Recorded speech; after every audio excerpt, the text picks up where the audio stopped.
Bonjour, je m'appelle Marc Charrière, je suis de la société Alcatel-Lucent en charge des affaires publiques pour la France. Ce que je souhaitais dire aujourd'hui, c'est que nous sommes particulièrement contents de participer aux États généraux des RIP, en particulier en ce moment, suite aux annonces gouvernementales sur le plan numérique, sur le plan national très haut débit et tous ces différents communiqués de presse, tous ces différents événements qui ont fait une actualité tout à fait riche pour aujourd'hui ici à Deauville. Marc Charrière, quelles sont les technologies que vous proposez aujourd'hui par rapport aux différentes thématiques qui nous réunissent? Alors, Alcatel-Lucent est présent sur toutes les technologies du très haut débit, ou quasiment toutes les technologies, en plus très présent en France. Je pense que c'est ce qui est intéressant dans le débat aujourd'hui, c'est qu'on n'a pas de religion sur tel ou tel type de technologie.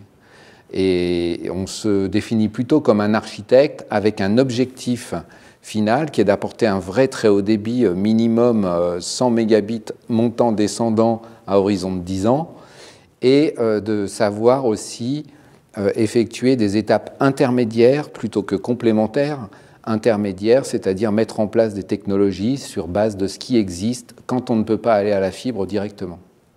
Qu'est-ce qui vous a frappé dans les contributions de la journée lors des deuxièmes états généraux des RIP à Deauville?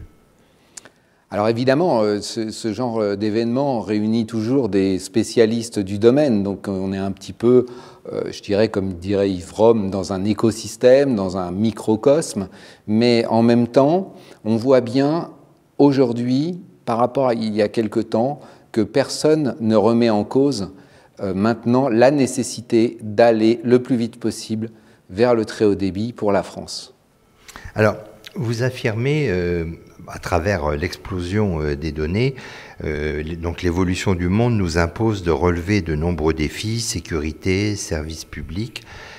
Sauf erreur de ma part, ces thématiques n'ont pas vraiment ressorti au cours de cette journée.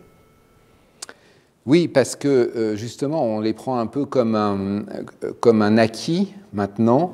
On veut aller vers ces objectifs. Ce sont des objectifs tant sociétaux que technologiques que commerciaux, que pour le développement économique des pays. Donc sociétaux, on voit bien que, par exemple, la e-education, le développement du numérique dans l'éducation, c'est le point numéro 1 qui a été mis en avant par le gouvernement. Et que par rapport à ça, il nous faut cette infrastructure performante. Il nous la faut aussi d'ailleurs dès aujourd'hui, parce qu'avec tous les débits qu'on a en parallèle, il faut, dans un foyer par exemple, avec tous les équipements qu'il y a dans un foyer, on est obligé d'avoir de plus en plus de haut débit, mais avec l'arrivée des services sociétaux, là, il n'y a pas débat. On est obligé d'y aller. Donc les spécialistes qui sont ici ne font pas le débat là-dessus. Ils s'intéressent directement à la structure très haut débit. Oui, et on a beaucoup parlé des investissements et des investisseurs publics ou privés. Alors, ma dernière question, c'est qui sont vos clients ici?